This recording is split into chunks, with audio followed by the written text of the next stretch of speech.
Haunting Adeline part 13 chapter 24। The manipulator. আমাকে সাপের গহ্বরে নিয়ে যাওয়ার আগে কোনো কিছু জানার দরকার আছে কি? আমি জেডের দিকে তাকিয়ে বলি যখন সে গাড়ি নিয়ে ভ্যালেট পার্কিংয়ে ঢোকে। নিজের বাড়িতেই ভ্যালেট পার্কিং, এই ধরনের জিনিস আইনত নিষিদ্ধ হওয়া উচিত। এখানে আমার নাম জ্যাক ফোর্টরাইট। আমি একজন স্বনির্মিত মিলিয়নিয়ার এবং নিজের ওয়েব ডিজাইনের কোম্পানি আছে। আমরা পার্সন ম্যানরে একসাথে থাকি এবং সুখী দম্পতি। কিন্তু আমি তোমার অজান্তে চুপি চুপি জেন্টলম্যানস ক্লাবে যাই। আমার চোখ হঠাৎ তার দিকে চলে যায়। ও জেন্টলম্যানস ক্লাবে যায়? সেই ক্লাবগুলোতে যায় যেখানে মেয়েদেরকে পুরুষদের ভোগের জন্য সাজিয়ে রাখা হয়। তাও আবার ধনী লোকেদের ক্লাব, যেখানে দুর্নীতিগ্রস্ত বিকৃত মানসিকতার লোকজন থাকে। সেসব জায়গায় মেয়েদের সাথে কী কী ঘটে কে জানে। আমার ভাবনা বুঝতে পেরে ও হেসে বলে, তুমি বিচার করার আগে শুনে নাও, আমি কোনোদিনও সেখানে যা অফার করে তার সুবিধা নেইনি আর কোনোদিন নেবও না। বরং একসময় সব মেয়েদেরকেই ওখান থেকে বের করে আনবো। কিন্তু ওরা সেটা জানে না। হিংসে করো না লিটল মাউস। তোমায় ছাড়া আর কারো পক্ষে আমার শরীর সাড়া দেওয়া সম্ভব নয়। ওর ন্যায়কোচিত মনোভাব আর অবিবেচিত দাবি আমাকে দ্বন্দ্বে ফেলে দেয়। একদিক থেকে গলে যেতে ইচ্ছে করে, অন্যদিক থেকে তার এমন অভিযোগে আমি শক্ত হয়ে যাই। আমি চোখ ঘুরিয়ে বলি, আমি হিংসে করছি না, ব্যঙ্গ করে বলি। তবে শুনে মনে হচ্ছে তোমার ইরেটাইল ডাইফাংশন আছে। সে ঠোঁটের কোণে হাসি চেপে রাখে, চোখে এক অদ্ভুত আলো ঝলকায়, তার গলা ভারী হয়ে আসে। আলসাভাবে বলে ওঠে, এভাবে চালিয়ে যা, তারপর দেখবি আমার কক যখন তোমার গলা ভরিয়ে দিবে তখন তোমার এই কথাগুলো গিলে ফেলতে হবে। পাশ দিয়ে যাওয়া সবাই দেখতে পাবে আমি কিভাবে তোমার ফিলটি ছোট মুখেই করছি। আর ওই বাড়ির একজনও বাকি থাকবে না যে জানবে না আমি কি করছি। আমি তাচ্ছিল্যের ভঙ্গি করি, মুখ ঘুরিয়ে নেই। লজ্জায় গাল গরম হয়ে উঠছে আর শিরদাঁড়া বেয়ে একটা শিহরণ নেমে যায়। সেটা লুকানোর জন্যই। এখন ওর বেল্টের ধাতব অংশের স্পর্শ গলায় টের পাই এবং আমি নিশ্চিত জানি আমি যদি উস্কে দেই, জেড ওর হুমকিটা ঠিকই বাস্তবে রূপ দেবে। ডিকহেড। সে এমনভাবে কথা চালিয়ে যায় যেন আমাকে সদ্য সবচেয়ে তৃপ্তিকর হুমকি দিয়ে কিছুই বলেনি। তোমার ব্যক্তিগত জীবন নিয়ে কিছু বলবে না। যেসব বিষয় তোমার জন্য সত্যি গুরুত্বপূর্ণ সেগুলো নিয়ে নয়। তুমি এখানে জিজি সম্পর্কে তথ্য সংগ্রহ করতে এসেছো, এইটুকুই যথেষ্ট প্রলোভন। প্রলোভন? আমি চমকে উঠে তার দিকে ঘুরে তাকাই। তুমি ভাইপার্সের গহ্বরে যাচ্ছ কারণ মার্ক এখন কিছু খুঁজে পেয়েছে যেটা তুমি ভালোবাসো, আর সেটা তোমার বিপরীতে ব্যবহার করেছে। জেড স্বাভাবিকভাবে ব্যাখ্যা করে। আমি চুপ করে যাই, কিছুটা লজ্জিত ও চিন্তিত হয়ে পড়ি। যদি সে আর কিছু খুঁজে পায় সেগুলো তুমি ভালোবাসো, সেগুলো সে সুযোগ পেলে তোমার বিরুদ্ধে ব্যবহার করবে। আমার মুখ আবার খুলে যায় কিছু বলার জন্য, কিন্তু চিন্তা করো না, সে বলে ওঠে, আমাকে কিছু জিজ্ঞেস করার সুযোগ না দিয়ে তোমাকে আঘাত করার আগে ওর চামড়া গায়ে থেকে ছিঁড়ে নেব। এরপর সে দরজা খুলে বাইরে নেমে যায়, চাবি ভ্যালেটের দিকে ছুঁড়ে দেয় এবং দরজা বন্ধ করে দেয়। আমার মুখের কোণে থাকা প্রশ্নগুলো আটকে যায়। প্রথমেই, আমি কি এখন বাড়ি যেতে পারি? আমি নিজেকে জিজ্ঞেস করি, জিজির হত্যার রহস্য সমাধান করা কি আসলে বিপজ্জনক মানুষদের সাথে যুক্ত হওয়ার মতো মূল্যবান কি না? কিন্তু এখন দেরি হয়ে গেছে। আমি এখানে চলে এসেছি আর কিছু প্রশ্নের উত্তর না পাওয়া পর্যন্ত বাড়ি যেতে চাই না। আমার মনে হচ্ছে আজ রাতে শুধু আমার নিরাপত্তা নয়, আমার জীবনও জেডের হাতে তুলে দিচ্ছি। কারণ আমি এমন একজন মানুষের বাড়িতে যাচ্ছি যে খারাপ, এটা আমাকে বলে দিতে জেডের প্রয়োজন নেই। জেড আমার জন্য দরজা খুলে ধরে। আমি বের হওয়ার সময় ওর হাতের উপর হাত রাখি। ওর হাতের স্পর্শে একটা বৈদ্যুতিক শক ছুটে যায় সারা শরীরে, আর আমি সত্যিই চাই ওর হাতকে শরীরের অন্য অংশে নিয়ে যেতে। আমি ঠান্ডা বাতাস টেনে নেই, সেই শীতলতা আমার ভেতরকে শান্ত করে এবং পাশে থাকা প্রভাবশালী মানুষটিকে বাদ দিয়ে অন্য কিছুতে মনোযোগ দিতে সাহায্য করে। মার্কের বাড়িটা অদ্ভুতভাবে আলিশান। বিরাট সাদা এক দালান, সামনে 5টা বড় স্তম্ভ আর অগণিত জানালা। আমার দৃষ্টিতে বাড়িটা বড্ড সাধারণ আর বিরক্তিকর। ভেতরের অবস্থা আরও খারাপ। আমি ঢুকি একটা বিশাল হলরুমে যেখানে দুপাশে ছবি টাঙানো, সম্ভবত মার্কের পরিবারের। আমার হিল জুতার শব্দ সাদা টাইলসে টুংটাং করে বাজে, আর আমার মনে হয় এত মানুষ এখানে হেঁটে গেলে টাইলস একদিন বাদামি হয়ে যাবে। একজন বাটলার আমাদের নিয়ে যায় একটা সাদা রান্নাঘর পার করে একেবারে একটি বলরুমে, একটা আসল বলরুম, যেমনটা 1800 সালের সিনেমায় দেখা যায়, যেখানে বিয়ের জন্য ছেলে বা মেয়েকে খুঁজতে বলে যেতে হতো। তিনটি বিশাল ঝাড়বাতি ঝুলছে সোনালি ছাদের নিচে, প্রতিটির মাঝে কাঠের কারুকাজ করা খিলান, মেঝে চকচকে সাদা। ঝাড়বাতির আলো মিলে ছোট ছোট বিন্দুগুলো এতই উজ্জ্বল করে তোলে যে চোখে লেগে যায়, যেন সূর্যের দিকে তাকিয়ে আছি। তোমার মুখ ঠিক করো, জেড পাশ থেকে ফিসফিস করে বলে। তখনই টের পায় আমার মুখ ঘৃণায় বিকৃত হয়ে আছে। বাড়িটা বিশ্রী নয়, বরং বড্ড অহংকারী আর দেখনদার। আমি বাড়ি বাকি অংশ না দেখলেও বুঝতে পারছি বাড়িটা যেন চিৎকার করে বলছে, দেখো আমার কাছে কোটি কোটি টাকা আছে, আর সারা বিশ্বের কোটি কোটি ক্ষুধার্ত পরিবারের সঙ্গে এই অর্থ ভাগ করার কোনো ইচ্ছে নেই। তবে আমি জানি না যারা পৃথিবীর মানুষদের খাবার জোগানোর ক্ষমতা রাখে তারা সেটা করার অনুমতি পায় কি না। সব সরকারি দুর্নীতিগ্রস্ত। হয়তো তুমি যদি ধনীদের কাছ থেকে টাকা কেড়ে নিয়ে দুনিয়ার মানুষকে বাঁচানোর চেষ্টা করো, একদিন ঘুম থেকে উঠে দেখবে তুমি মরে গেছো। আমি মুখ স্বাভাবিক করি, ফাঁকা এক মুখোশ পরে নেই, আর বলরুমে থাকা শত শত মানুষকে দেখি। সবাই দামি পোশাকে সজ্জিত, অতিথিরা কারো কারো বয়স কম, আবার কেউ মৃত্যুশয্যায় থাকা বৃদ্ধ। জেড তার হাত আমার দিকে বাড়িয়ে দেয়, আর আমার মাথা বারবার বলে আমি যেন ওর হাত না ধরি, কিন্তু সেটা অহংকার বলছে, আর আমার এখন অহংকার করার মতো অবস্থা নেই। স্বীকার করতে লজ্জা লাগে, তবে জেডের সাথে থাকলেই আমি বেশি নিরাপদ।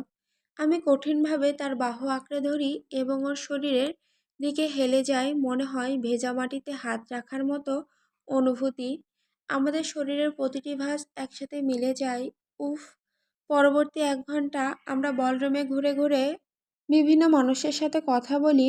এদের অনেকেই আমি খবরের কাগজে দেখেছি, যারা বিভিন্ন বিল এবং আইন নিয়ে তর্ক করে, যা সাধারণ মানুষদের আরও পিষে ফেলার জন্য তৈরি। জ্যাট অতীব মুগ্ধকর, ওর আচরণ শান্ত এবং কিছুটা গম্ভীর, কিন্তু তবু সে এমনভাবে কথা বলে যে মানুষ ওর প্রতিটি কথার দৃষ্টি আটকে রাখে। অনেকে ওর দাগগুলোর দিকে তাকিয়ে থাকে, মুখে আসা প্রশ্নগুলো কেউ করে না। হয়তো অনেকে ভাবে এটা জিজ্ঞেস করা অশোভন হবে, কিন্তু আসলে জেড এমন ভয়ঙ্কর ব্যক্তিত্ব নিয়ে চলে যে কেউ সাহস পায় না। তারপরও জেড যখন মানুষের সাথে কথা বলে, সেটি দেখার মতো দৃশ্য। মুহূর্তের মধ্যেই সে মানুষদের আস্থা এবং আগ্রহ অর্জন করে নেয়। আমি বুঝতে পারি না এদের মধ্যে কে জেডের মিশনের সাথে জড়িত আর কে নয়, কিন্তু জেড যেদিকে তাকায় মনে হয় সে এদের জীবনের প্রতিটি দিক জানে। হয়তো এটাই ওর মানুষদের আপন করে নেওয়ার ক্ষমতা। মানুষ মনে করে তারা জেডকে বছরের পর বছর ধরে চেনে। অন্যদিকে আমি মোটেও স্বাভাবিক নই। সামাজিক ভয় আমার স্নায়ুতে আগুন ধরিয়ে দেয়। হৃদস্পন্দন স্বাভাবিকের চেয়ে অনেক বেশি হয়ে থাকে। আমি অপরিচিত মানুষদের দিকে তাকিয়ে হাসি। তারা যাই বলুক হেসে উঠি, যা আমি সবচেয়ে ভালো পারি। কথার মাধ্যমে মানুষের হৃদয় নিয়ে, অনুভূতি নিয়ে খেলা করি। আমি ভাবার ভান করি এরা সবাই উৎসাহী পাঠক, আর আমি যা বলছি তা যেন সাদা কাগজে ছাপা হচ্ছে, যা তারা লোভী চোখে গিলে নিচ্ছে। কেমন করে যেন এটি এমনভাবে কাজ করে যে অস্বস্তি বোধ হয় যখন দেখি তাদের সব চোখ আমার দিকে আটকে আছে। যখন তারা আমার ক্যারিয়ার নিয়ে প্রশ্ন করে, আমি জেডের পরামর্শ মেনে কথাগুলোকে অস্পষ্ট এবং উপরের স্তরে রাখি, কিন্তু সুন্দর শব্দ ব্যবহার করে আমার জীবনকে বাস্তবের চেয়ে অনেক বেশি আকর্ষণীয় করে তুলি। এমনকি জেডও যেন চোখ ফেরাতে কষ্ট পাচ্ছে, আর এই অনুভূতিটাই আমাকে সামান্য হলেও আত্মবিশ্বাস দেয়। তবে ভেতরে ভেতরে মনে হয় আমার পেট যেন এক বিশাল ব্ল্যাক হোল, ভেতরের সব কিছু মুচড়ে দিয়ে কাগজের বলের মতো চিপে ধরেছে। ঘণ্টাখানেকের মধ্যে বেশ কয়েকবার জেড তার হাত আমার কোমরে জড়িয়ে ধরে শক্ত করে চেপে ধরে। তার শক্ত কিন্তু আশ্বস্তকর স্পর্শ আমাকে স্থির করে রাখে এবং মনে করিয়ে দেয় আমি একা নই। মার্ক হঠাৎ করে যেন আকাশ থেকে নেমে আসে, জ্যাড-এর চারপাশে জড়ো হওয়া দুটি দম্পতির সাথে যোগ দেয়, যারা জেড-এর বলা কোনো এক সিনেটরের সাথে ঘটনা ঘটানোর গল্প শুনছে।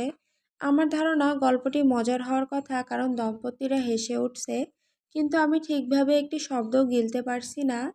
জ্যাক, অ্যাডলাইন, তোমাদের দুজনকে এখানে পেয়ে খুব ভালো লাগলো। মার্ক জোরে বলে ওঠে। জ্যাডের গল্প থামিয়ে দেয়। জ্যাডের তাতে কোনো বিরক্তি দেখা যায় না। আমার মনে হয় গল্পটাই বোধহয় বানানো ছিল। দেখছি আমি শুধুই না, আরেকজনও মানুষের সামনে বুলশিট করতে দারুণ পারদর্শী। মার্ক, আমি আনন্দে বলে উঠি, যেন এই লোকের মুখ আমাকে আনন্দ দিচ্ছে। সে সেটাকে গিলে খায়, জেডের সাথে হাত মেলায় এবং আমাকে এক উষ্ণ আলিঙ্গন দেয়, অথবা অন্তত উষ্ণ হওয়ার কথা, কিন্তু মনে হয় একটা শীতল রক্তে সরীসৃপকে জড়িয়ে ধরেছি। মার্কের পাশে বোধহয় তার স্ত্রী দাঁড়িয়ে আছে। বয়স্ক এক মহিলা, তার চুল পাকা লাল, যেন পাকা চেরির মতো রং, একই রঙের লাল লিপস্টিক আর কালো একটি পোশাক পরা যা তার তীক্ষ্ণ দেহে ঢিল হয়ে ঝুলে আছে। মার্ক যখন আমাদের সাথে পরিচয় করিয়ে দিচ্ছে, তিনি সুন্দর করে হাসেন যা আমাকে অস্বস্তিতে ফেলে। তা হলো মার্ক আমাদের তার নাম বলে না, শুধু বলে আমার স্ত্রী, যেন তিনি একজন সম্পত্তি, নিজের কোনো পরিচয় নেই। এই ঘৃণ্য মানুষের সাথে বিবাহের বাহিরে তার কোনো সত্তা নেই। আপনার সাথে পরিচয় হয়ে ভালো লাগলো, অ্যাডলিন। আমি ক্লারিয়া। তিনি আমার হাতে হালকা করে হাত মেলান, জ্যাডের সাথেও পরিচয় করিয়ে দেন, আর শয়তানটি আরেক ধাপ এগিয়ে তার হাত চুমু খায়, তার দৃষ্টিকে নিজের দৃষ্টিতে আটকে রাখে। এটি কোনোভাবেই যৌন ইঙ্গিতপূর্ণ ছিল না, বরং এতে এমন এক ধরনের সান্ত্বনা ছিল, মনে হচ্ছিল জ্যাড তাকে যেন এমন একটি প্রতিশ্রুতি দিচ্ছে যা তিনি নিজেও জানতেন না যে প্রয়োজন। ক্যালেরিয়ে এর হাসি কেঁপে ওঠে এবং তিনি আস্তে করে তার হাত জেডের হাত থেকে সরিয়ে নেন। আমার আর আমার ছায়া ছাড়া কেউ খেয়াল করে না।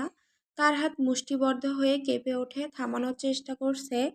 তিনি নার্ভাস, ভীত, এবং জ্যাডের সাথে সেই মুহূর্তটি তাকে কাঁপিয়ে দিয়েছে। বুঝতে বুদ্ধিমান হতে হয় না, এই মহিলা নির্যাতনের শিকার। আমি আস্তে করে তার দেহে চোখ বুলাই, কিন্তু উঁচু গলা, লম্বা হাতা এবং পুরো শরীর ঢেকে রাখা গাউন তার শরীর লুকিয়ে রাখে। এটি একটি সুন্দর পোশাক, কিন্তু স্পষ্ট যে এটি এমনভাবে ডিজাইন করা যা রেশম কাপড়ের নিচে থাকা নীল দাগগুলো লুকিয়ে রাখতে পারে। অন্য দম্পতিরা সরে যায়, বুঝতে পারে মার্ক এখন ব্যক্তিগত কথোপকথন আশা করছে। আমার আরও কিছু অতিথিকে স্বাগতম জানাতে হবে, তবে দয়া করে আমি অনুরোধ করছি 1 ঘন্টা পরে আমার স্টাডিতে এসে আমার সাথে একটি পানীয় নিন। সময় হলে আমার বাটলার ম্যারিয়ন আপনাদের পথ দেখিয়ে দেবে। জেড স্বাভাবিক ভঙ্গিতে হাসে, হয়তো তার হাড়ের ভেতর লুকিয়ে থাকা দানবের সাথে আমি পরিচিত হয়ে গেছি বলেই আমি অনুভব করি তার এই মেকি স্বস্তির নিচে লুকিয়ে থাকা উদ্দেশ্য। অবশ্যই ভালো লাগবে, জেড মসৃণভাবে উত্তর দেয়। দারুণ, মার্ক বলে ওঠে, বড় করে হাসে। আর অ্যাডলিন, তোমার প্রপিতামহীর ব্যাপারে তোমার সাথে কথা বলার জন্য আমি মুখিয়ে আছি। তিনি আরেকবার হাসেন আমার দিকে, লাইট কেরানিং দৃষ্টি ফেলে হাঁটতে শুরু করেন, ক্যালেরিওকে সাথে নিয়ে।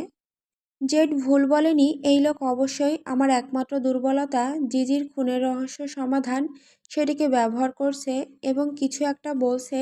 সে আমাকে যেটা চাই সেটা না পাওয়া পর্যন্ত তথ্যগুলো আমার মাথার উপর ঝুলিয়ে রাখবে। সমস্যা হলো আমি জানি না সে আমার থেকে কি চায়, কিন্তু যেটাই হোক আমার হাড়ের গভীরে মনে হচ্ছে এটি আমার জীবন শেষ করে দিতে সক্ষম। ডায়েরি, 15ই নভেম্বর 1945। আমি এতটাই রেগে আছি যে হাত পা কাঁপছে। সাম্প্রতিক সময়ে আমি জনের জুয়া খেলার অভ্যাস লক্ষ্য করেছি। এখন সে রাত করে বাড়ি আসে, মাতাল অবস্থায় রেগে থাকে। সে টাকার প্রতারণার গল্প বলে খেপে খেপে কথা বলে, যদিও শোনার মতো লাগে। যেই লোকজনের কথা সে বলছে তারা জানে যে জন ভালো করে পোকার খেলতে পারে না। যাই হোক, আজ আমি একটা চিঠি পেয়েছি যেখানে লেখা আছে আমাদের বাড়িটি দখলে নিয়ে নেওয়া হবে। সাধারণত জনই আমাদের বিল মেটানোর দায়িত্বে থাকে, কারণ তিনি টাকা পয়সা রোজগার করে আনে। কিন্তু তারপর আমি জানতে পারলাম আমাদের সমস্ত সঞ্চয় শেষ হয়ে গেছে, একেবারে সব। এই টাকা সেরার পড়াশোনার খরচের জন্য রাখা হয়েছিল, আর সেই টাকা এখন আর নেই। আমি ভেঙে কান্নায় পড়ে গেলাম। জন আমাদের সমস্ত টাকা জুয়ায় হারিয়ে দিয়েছে, আর আমার ভেতরের এক অংশ থামতে পারছে না এটা ভাবতে যে এর জন্য আমি দায়ী। রোনালদো আমাদের জীবনে আসার আগে আমরা সুখী ছিলাম, আর এখন এখন আমরা এক বিধ্বস্ত জাহাজের মতো ভেঙে গেছি, আর আমাদের আর কোনো ঘর নেই।